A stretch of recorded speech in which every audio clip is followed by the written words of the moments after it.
Suzuki Vitara ile birlikteyiz. Vitara uzunca bir süredir istediğiniz ve çok merak ettiğiniz modellerin başında geliyordu. Bunu çok iyi biliyorum çünkü videoların altına sürekli neden Vitara testi yapmıyorsun diye soruyordunuz. İşte o gün bugün. Vitara yanımda duruyor, lafı uzatmıyoruz, incelemeye başlıyoruz. Hadi gelin.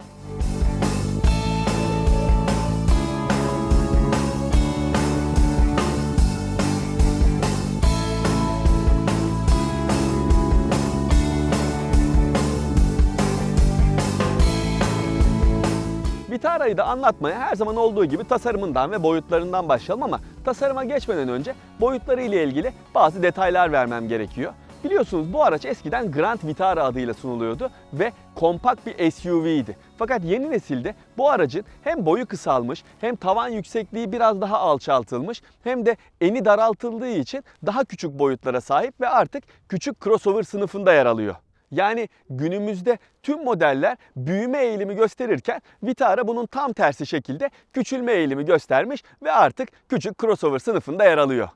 Tasarım anlamında bakacak olursak yeni Vitara yerini almış olduğu Grand Vitara'ya kıyasla daha köşeli bir tasarıma sahip. Burada krom detayların kullanıldığı ve büyük marka logosunun olduğu bir tane panjura yer verilmiş. Farlar gayet şık gözüküyor ama otomobile asıl hava katan parça bu tamponun kenarındaki led gündüz aydınlatmaları bana sorarsanız. Tamponun bu orta kısmına bakacak olursanız da buradaki parçada Vitara'nın o crossover arazici kimliğini vurgulayacak bir detay. Profiline bakacak olursak benzer durum yine burada çamurlukların üstündeki parçalarda da kendini belli ediyor. Bu parçayı zaten Grand Vitara'dan da hatırlayabilirsiniz. Grand Vitara'da da aynı tasarım dili kullanılıyordu. Fakat bundaki hiçbir işe yaramıyor ve biraz ucuz görünüyor ama yine de tasarım anlamında Vitara'ya bir hareket katmış diyebiliriz profilden bakıldığında. Kapının ortasından başlayarak arkaya doğru yükselen bir tane kıvrıma yer verilmiş. Onun haricinde profilden baktığınız zaman köşeli sade bir tasarımı var Vitara'nın. Vitara'da artık aracınızı çift renkli olarak alabiliyorsunuz. Bildiğim kadarıyla gövde rengini seçtikten sonra tavanı siyah veya beyaz renklerle tercih etme imkanınız da var. Gelin bir de aracın arkasına doğru bakalım. Burası da yine köşeli bir forma sahip. Yalnız benim fikrimi soruyorsanız ben Vitara'nın genel tasarımını beğeniyorum ama en beğenmediğin yer neresi derseniz arkası olduğunu söyleyebilirim. Çünkü bu geniş cam yüzey neticesinde stoplar biraz aşağı konumlandırılmış vaziyette ve bu stopların tasarımı da açıkçası bana çok hitap etmiyor ama zevkler ve renkler tartışılmaz. Genel olarak aracı beğendim diyebilirim ama arkası benim için o kadar da dikkat çekici değil. Siz Vitara'nın tasarımı hakkında ne düşünüyorsunuz? Burayı tıklayarak düşüncelerinizi paylaşırsanız sevinirim. Benim Vitara'nın arkasını beğenmememdeki temel neden aslına bakarsanız burada alışmış olduğumuz o yedek lastiğin artık sunulmuyor olması da olabilir. Günümüzde bu şekilde stepne kullanan birçok üretici bu durumdan vazgeçmiş vaziyette ama bir Suzuki dediğiniz zaman, bir Vitara dediğiniz zaman benim gözümde hep o tasarım canlanıyordu. Bu araca baktığım zaman buranın biraz çıplak kalmış olduğunu da o nedenle söyleyebilirim. Neyse bu benim görüşüm ama siz de aracın tasarımı ile ilgili fikirlerinizi videonun altına yorum olarak bırakabilirsiniz. Lütfen çekinmeyin. Bakalım bagaj kapağının altında nasıl bir yükleme alanı var. Burası 375 litrelik yükleme hacmine sahip.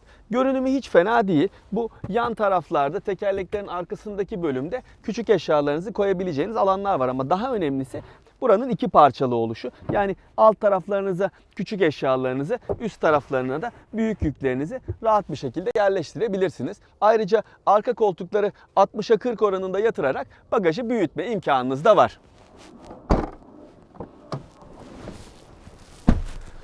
Vitara'nın boyutlarının küçülmüş olduğunu zaten dışarıdayken söylemiştim ama şunu söyleyeyim. Bu araç artık küçük sınıfta yer alıyor. Küçük crossover sınıfında yer alıyor. Ama buradaki diz mesafesine bakacak olursanız birçok rakibinden daha iyi bir diz mesafesi sunduğunu söyleyebilirim ama aynı cömertliği ne yazık ki baş mesafesi konusunda gösteremiyor. Yani her ne kadar bu cam tavandan dolayı tavan alçalmış olsa da gördüğünüz gibi ben 1.78 boyundayım ve neredeyse kafam burada sınırda duruyor. O anlamda baş mesafesi bence yetersiz ama ferahlık, genişlik anlamında yine de birçok rakibinden bana göre daha iyi. Ortada oturacak üçüncü yolcu içinse bakıyorum burada ayaklarım fena değil. Yani ayaklarımı sığdırabiliyorum. Burada ufak bir tane şaft tüneli var ama yine de onun üstüne ayaklarınızı koyabiliyorsunuz. Ama tercih her zamanki gibi bu yanlardaki koltuklarda olacaktır. Şimdi ön koltuğa geçiyorum ama sürüşe geçmeden evvel size aracın ön koltuklarında sunulan konfor özellikleriyle ilgili biraz detay vereceğim. Hadi gelin. Vitara'nın içine biner binmez ilk dikkatinizi çeken, ki benim aracı test için aldığımda ilk dikkatimi çeken buradaki bu devasa multimedya ekranı oldu. Hakikaten devasa, çünkü geçtiğimiz süreçte test ettiğim Jeep Renegade'de cep telefonu ekranı boyutunda bir dokunmatik ekran olduğunu düşünürseniz bunun hani bir karışlık boyu 10 küsur inçlik ebatları hakikaten övgüyü hak ediyor ki ben araca ilk bindiğimde bunun sonradan takılma bir ekran olduğunu zannettim. Yani madem aracı teste veriyorsunuz neden sonradan takılma bir ekran koyuyorsunuz diye düşündüm. Araştırdığım zaman hakikaten bu ekranın Vitara'da sunulduğunu öğrendim. Çok değişik. Android tabanlı bir sistem bu. Gayet iyi çalışıyor. Buradan navigasyona bağlanabiliyorsunuz ki o da gayet iyi çalışıyor. Tabii yani hani haritanın kalitesi biraz tartışılabilir ama sonuçta size bu navigasyon imkanını sunuyor. Radyo, Bluetooth'la telefonunuzu bağlama, müzik sistemine erişme, hatta video oynatma gibi özellikler var ama daha etkileyici olan bu Android tabanlı sistemde bayağı yani bir web sayfası açarak ki görmüş olduğunuz gibi ben burada sizin için Carvisor YouTube sayfasını açtım ve son videolara burada göz atıyorum. Eğer Seat Leon'un testini izlemediyseniz hani ben tıkladım ya, buradan beraber izleyebiliriz ki bunu böyle birlikte izlememize gerek yok. Burayı tıklayarak yeni makyajlı Leon'un testini izleyebilirsiniz. Sistem gayet iyi bir şekilde çalışıyor. Hakikaten övgüyü hak ediyor. Yani kim bilir dışarıdan alacak olsanız bu ekranı kaç paradır bunu bilmiyorum. Ama dediğim gibi burada birçok uygulama var ve yanılmıyorsam kendinize göre de bunları kişiselleştirebiliyorsunuz. Uygulama indirebiliyorsunuz. Ben bunu çok beğendim ama tabii ki aracın içini bu gayet iyi bir şekilde zenginleştirmiş, güzelleştirmiş olsa da tabii bazı gerçekler var konuşmak gereken. O da buradaki malzeme kalitesi. Yani baktığınız zaman bu hem parlak hem çok sert plastik malzemeler kullanılmış ki kabinin neredeyse tamamında bu kullanılıyor. Normalde birçok otomobilde üst taraflarda biliyorsunuz nispeten daha yumuşak plastik malzemeler kullanılır ama bunu hani hem üst taraflarında hem altlarda nereye dokunursanız dokunun bayağı sert plastik malzeme kullanılıyor. Bu da kalite anlamında buradaki kokpitin size çok şey vermediğini gösteriyor ama eğer siz bu eksiği göz ardı ederseniz Vitara'nın genel anlamda iç mekanının gayet geniş ve konforlu olduğunu söyleyebilirim. Önünüzdeki göstergeler okunaklı, ortasındaki yol bilgisayarı gayet iyi, direksiyon eli iyi bir şekilde oturuyor, vites, küçük eşya gözleri falan derken bence artık yola çıkma zamanı ve bu detaylara biraz da yolda değinmek gerektiğini düşünüyorum. Marşa basıyorum ve yola çıkıyorum. Hadi gelin.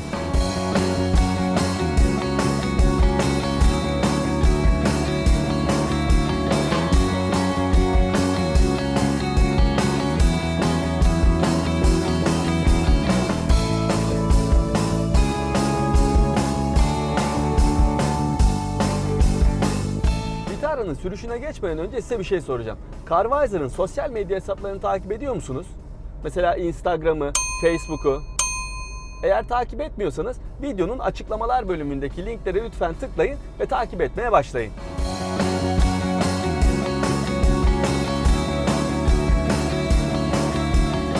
Demin geçiştirdiğime bakmayın. Vitara küçük eşya gözleri konusunda gayet cömert. Burada vitesin önünde cüzdanınızı, telefonunuzu koyabileceğiniz bir alan var. Vitesin arkasında 2 tane bardaklık.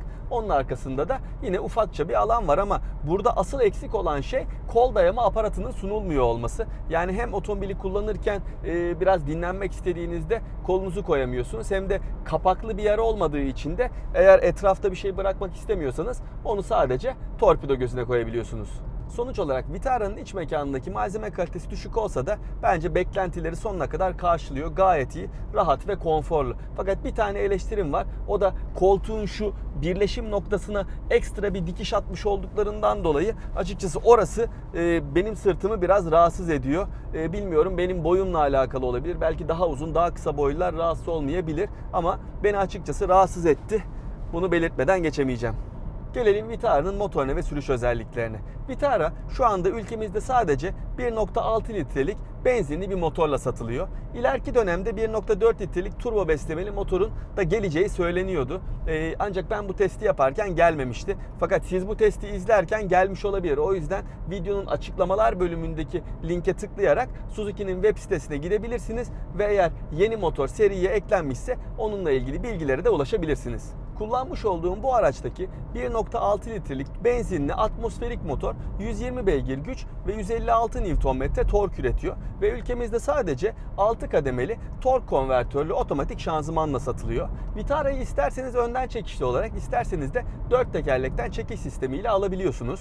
Benim şu anda kullanmış olduğum araçta da 4 tekerlekten çekiş sistemi sunuluyor.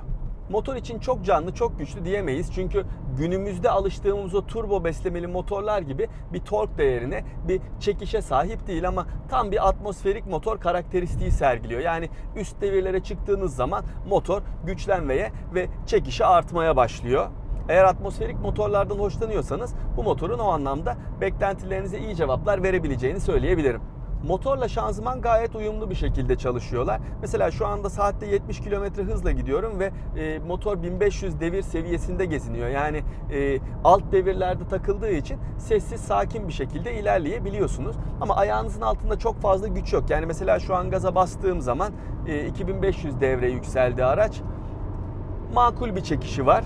Ama eğer 1-2 vites düşürüp hızlanmaya başlarsanız demin de söylediğim gibi motor devirlenmeye başlıyor ve o atmosferin sesi hakikaten kulağa hoş geliyor. Şu an 5500 devirdeyiz. 4. vitese attım. Gayet iyi bir şekilde hızlanıyor. Yani şu anda 150 kilometre hıza ulaşmış vaziyetteyim. Her ne kadar çok canlı, çok esnek değil desem de beklentilerinize bu anlamda gayet iyi cevaplar verebiliyor bu motor.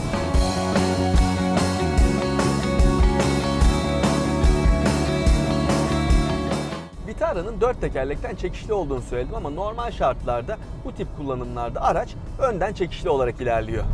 Ancak ön tekerlekler patinaja düşerse, bir güç kaybı yaşanırsa o zaman gücün belli bir kısmı arka aksa aktarılıyor ve o esnalarda 4 tekerlekten çekişli olarak ilerleyebiliyorsunuz. Fakat isterseniz burada hemen vitesin arkasında bulunan bu kumanda elemanı vasıtasıyla da çekiş sistemini kontrol edebiliyorsunuz. Yani bunu sağa çevirdiğiniz zaman sport modunu, sola çevirdiğiniz zamansa karlı ve çamurlu modu seçmiş oluyorsunuz.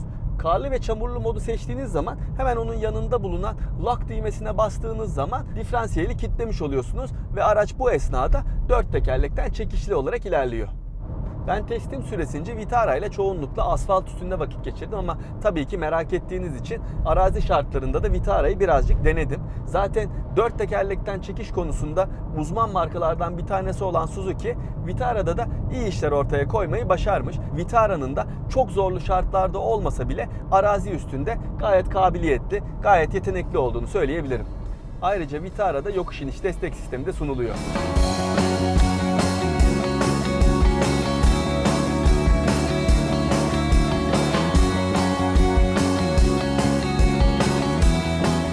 Yeni Vitara'da önemli güvenlik donanımları sunuluyor. Bunlardan bir tanesi radar fren destek sistemi. Siz eğer önünüzdeki araca fazla hızlı bir şekilde yaklaşırsanız sistem sesli ve görsel olarak sizi uyarıyor ve eğer siz ona rağmen fren yapmazsanız fren yaparak sizi olası bir kazadan kurtarmaya çalışıyor. Eğer hızınız çok fazlaysa tabii ki kaza kaçınılmaz olabilir ama yine de hızınızı düşürüyor olması alacağınız hasarın ve vereceğiniz hasarın minimuma inmesini sağlıyor. Bakın mesela şu an ben olması gerektiğinden daha hızlı bir şekilde yaklaşıyorum ve görmüş olduğunuz gibi uyarı sesiyle birlikte burada ekranda kırmızı ışık yandı ve bana fren yapmam gerektiğini gösterdi. Bence sistem gayet iyi bir şekilde çalışıyor. Bir diğer güvenlik ekipmanı ise adaptif hız sabitleyici. Bunu zaten birçok modelden biliyoruz, kullanıyoruz ama bu aracın küçük crossover olduğu düşünülürse, yani B segmentinde bir crossover olduğunu dikkate alacak olursanız bu sistemi sunuyor olması, hatta bu aracın fiyatının da bu donanımlara rağmen gayet uygun olması bence övgüyü hak ediyor. Sistem şöyle çalışıyor. Direksiyonun üstünden her zaman olduğu gibi hız sabitleyiciyi açıyorsunuz ve istediğiniz hıza otomobili ayarlıyorsunuz. Burada önünüzdeki araçla olan mesafeyi 3 farklı kademede ayarlama imkanınız var. Hızınızı ayarladıktan sonra öndeki aracı şu an olduğu gibi gayet kolay bir şekilde takip edebiliyorsunuz. Eğer öndeki araç yavaşlarsa veya fren yaparsa siz de ona göre yavaşlayıp fren yapıyorsunuz. Ama eğer onu geçmek isterseniz bakın ayağım gazda olmamasına rağmen sola sinyal veriyorum ve şu anda araç kendi kendine hızlanmaya başladı ve önümdeki aracı şu anda solluyorum. Bu sistemle alakalı soracağınızı tahmin ettiğim bir soru var. O yüzden siz yorulmadan ben hemen cevabını vereyim. Bu sistem otomobili durdurup kaldırmıyor. Yani eğer siz saatte 40 kilometre hızın altına düştüyseniz sistem ping diye bir uyarı sesi veriyor ve devreden çıkıyor. Tekrar 40-50 kilometre hızın üstüne çıktığınız zaman sistemi devreye alıyorsunuz ve demin olduğu gibi başarılı bir şekilde çalışmaya devam ediyor. Gelelim süspansiyon konusuna. Süspansiyonlar biraz sert. Özellikle şu an olduğu gibi hafif bozuk bir asfalt üstünde ilerliyorsanız yerden gelen darbeleri hissediyorsunuz. Hatta şehir içinde kullandığınızda kilit taşlı yollarda gittiğinizde bile otomobilin arkasından bayağı takır tukur sesler geliyor. Yani süspansiyonlar için pek konforlu diyemem açıkçası ama otoyol sürüşlerinde, uzun yol dalgalanmalarında en ufak bir rahatsızlık hissettirmiyor. Yani yüksek hızlara çıktığınız zaman size güven veriyor diyebilirim. Direksiyon tepkileri hiç fena sayılmaz. İsteklerinize yerinde cevaplar veriyor. Yalıtım da Vitara'nın güçlü olduğu konulardan değil kesinlikle. Çünkü şu an olduğu gibi yani düşük hızda kötü bir asfalt üstünde ilerliyorsanız bile yine de yol ve lastik sesini içeride duyuyorsunuz. Ama bunun haricinde otomobili hızlandırmak istediğinizde yüksek devirlere çıktığınızda da motor sesi kabinde bayağı bir duyuluyor. Bu otomobille daha önce test sürüşü yapmış veya satın almış olanlar varsa süspansiyon konforu ve yalıtımla ilgili onların düşüncelerini açıkçası merak ediyorum. Düşüncelerinizi videonun altına yorum olarak bırakırsanız çok sevinirim. Gelelim son olarak da Vitara'nın yakıt tüketimi konusuna. Ben bu aracı 5 gündür kullanıyorum ve bu süreçte 175 kilometre mesafe kat ettim. Şu anda yol bilgisayarında bana 7,5 litrelik bir tüketim ortalaması gösteriliyor. Bu değer bence gayet iyi çünkü Vitara'nın otomatik vitesli ve 4 tekerlekten çekişli bir crossover olduğunu unutmamak lazım. Bu değerin yakalanmasındaki en büyük etkenlerden bir tanesi Vitara'nın gövdesinin bayağı hafif olması. Yanılmıyorsam bu aracın ağırlığı 1185 kilo seviyesinde ki bu bakacak olursanız rakiplerine kıyasla gayet düşük bir rakam. Bir de günümüzde her ne kadar turbo beslemeli motorlar daha performanslı olsalar da kullanım stilinize göre daha fazla yakıt tüketme potansiyeline kesinlikle sahipler. Fakat bu motor alışık olduğumuz klasik tipte atmosferik bir motora sahip olduğu için tutumluluk potansiyeli de kesinlikle onlardan daha yüksek.